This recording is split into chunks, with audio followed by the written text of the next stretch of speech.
Assalamualaikum warahmatullahi wabarakatuh. Halo semuanya, kembali lagi dengan saya Lina Simbah. Pada kesempatan kali ini saya akan membahas materi terkait dengan metode studi kasus. Tujuan dari pembuatan video kali ini adalah untuk seperti biasa memenuhi tugas yang diberikan oleh dosen dan untuk menjadi pelajaran bagi teman-teman semua dan saya agar lebih memahami terkait metode penelitian. Oke, baik, sebelum kita mengenal lebih jauh tentang metode studi kasus, mari kita belajar apa itu pengertian dari metode studi kasus. Metode studi kasus adalah pendekatan penelitian kualitatif yang bertujuan untuk memahami suatu fenomena secara mendalam dalam konteks kehidupan nyata. Metode studi kasus ini digunakan ketika peneliti ingin mengeksplorasi bagaimana dan mengapa suatu peristiwa atau proses terjadi. Studi kasus sangat cocok untuk fenomena kompleks yang tidak dapat dipisahkan dari konteks sosialnya.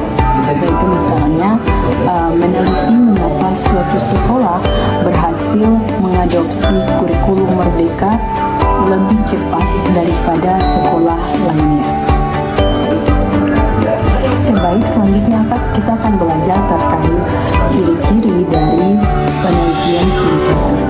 Yang pertama adalah fokus, terbatas, dan juga mendalam. Hanya meneliti satu atau beberapa kasus, tetapi mereka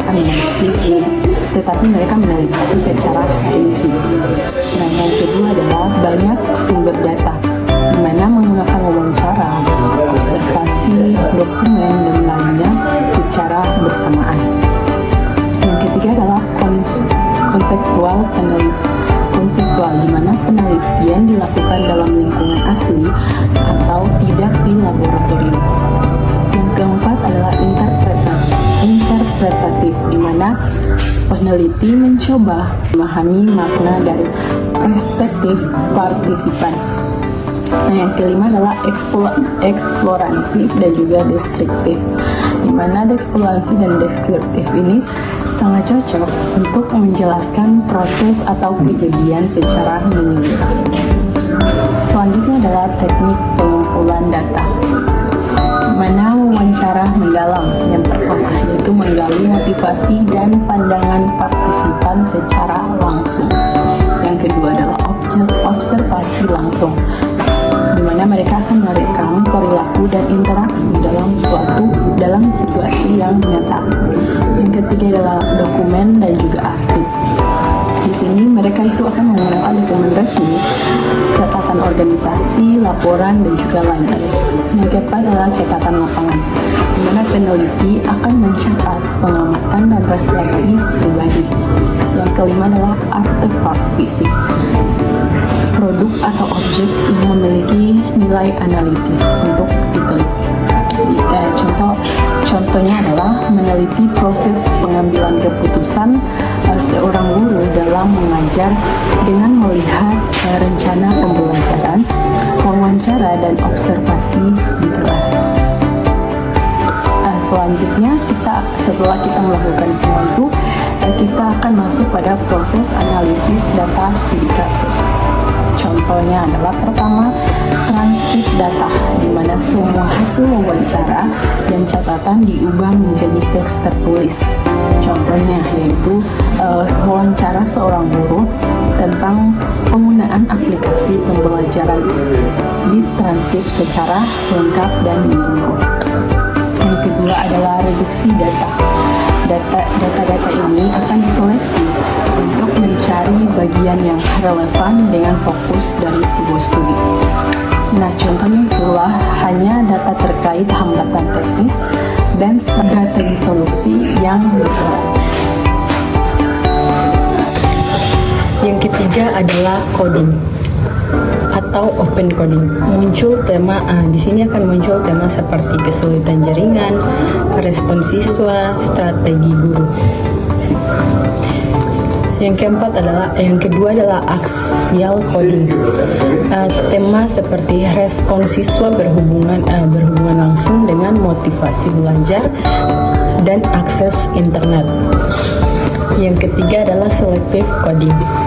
Selective coding ini disusun narasi utama bahwa kreativitas guru dalam penggunaan WhatsApp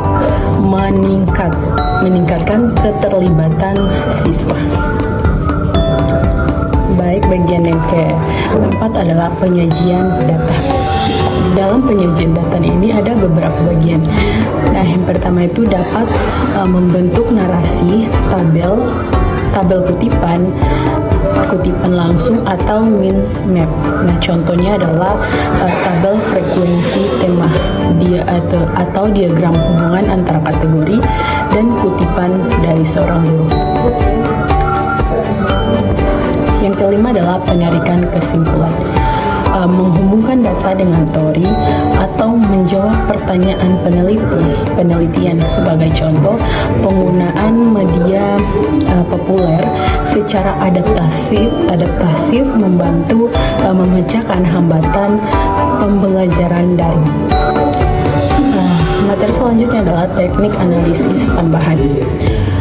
Contohnya adalah yang pertama, triangulasi data, di mana menggabungkan berbagai sumber untuk konfirmasi. Sebagai contoh adalah wawancara dan observasi dan dokumen rencana untuk mengajar mendukung suatu temuan.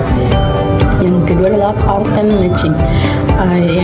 Pattern matching ini dimana mereka akan mencocokkan temuan empiris dengan teori. Contohnya adalah data menunjukkan bahwa partisipasi siswa meningkat setelah penggunaan video interaktif sesuai teori motivasi dari pembelajaran. Yang ketiga adalah explanation building, yaitu membangun penjelasan logis dari sebuah data. Sebagai contoh adalah siswa kurang aktif, kelas membosankan, guru ubah pendekatan, siswa lebih responsif. Yang keempat adalah time series analysis, di mana melihat perubahan dalam jangka waktu tertentu. Sebagai contoh adalah partisipasi siswa diukur setiap minggu selama penerapan strategi baru. Nah, yang kelima adalah penggunaan software seperti aplikasi NV4 akan mempermudah coding dan juga visualisasi. Sebagai contoh adalah transkrip dimasukkan ke NV4 untuk mencari pola secara otomatis dan juga menyusun diagram tema. Materi selanjutnya adalah validitas dan juga reliabilitas, mana di sini itu untuk memastikan bahwa hasil penelitian studi kasus itu kredibel. Yang kedua adalah validitas konstruk, di mana apakah data yang sesuai dengan konsep yang diteliti. Yang ketiga adalah validitas internal. Di sini akan timbul pertanyaan apakah hubungan antar variabel itu logis atau tidak. Selanjutnya adalah aplikasi studi kasus. Yang pertama kita akan membahas tentang pendidikan, di mana studi keberhasilan guru menerapkan pembelajaran berbasis proyek. Yang kedua adalah manajemen, di mana analisis strategi bertahan selama UMKM ekonomi itu kritis. Yang ketiga adalah kesehatan. Di sini studi pengalaman pasien dalam terapi jangka panjang. Yang keempat adalah sosiologi. Dalam sosiologi, di sini akan meneliti tentang studi komunitas lokal menghadapi urbanisasi yang cepat. Yang kelima adalah kebijakan publik. Di sini studi akan memberikan data efektivitas pelaksanaan program bantuan sosial. Yang selanjutnya kita akan belajar tentang kelebihan dan juga keterbatasan. Yang pertama adalah kelebihan. Tentang kelebihan yaitu mendalam dan juga kontekstual.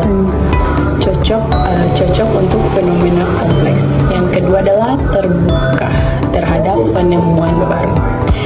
Selanjutnya kita akan belajar tentang keterbatasan. Pertama ya, hasil tidak bisa digeneralisasi secara luas. Yang kedua adalah proses lama dan intensif.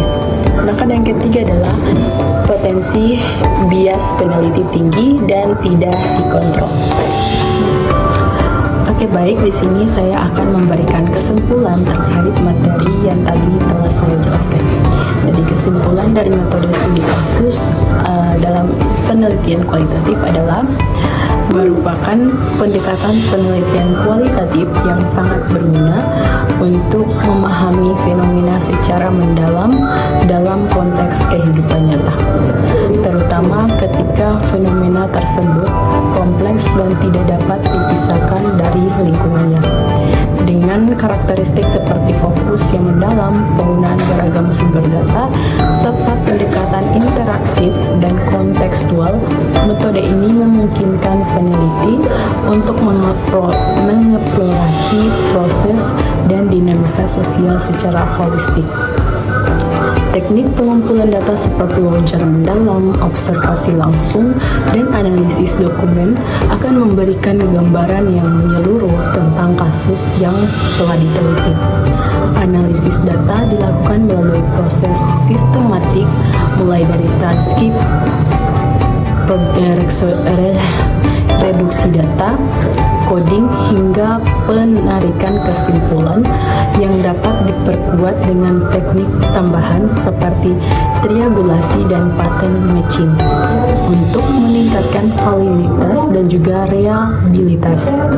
Aplikasi kode studi kasus mencakup berbagai bidang, mulai dari pendidikan, manajemen, hingga kebijakan publik, dengan kelebihan utamanya terletak pada kemampuan mengungkapkan makna dan dinamika secara konseptual.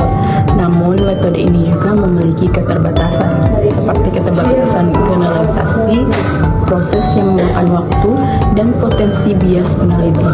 Oleh karena itu, studi kasus ideal digunakan ketika tujuan penelitian adalah pemahaman mendalam, bukan generalisasi luas, serta ketika peneliti siap menerapkan prosedur analisis yang ketat untuk menjaga kualitas dan kepercayaan terhadap temuan.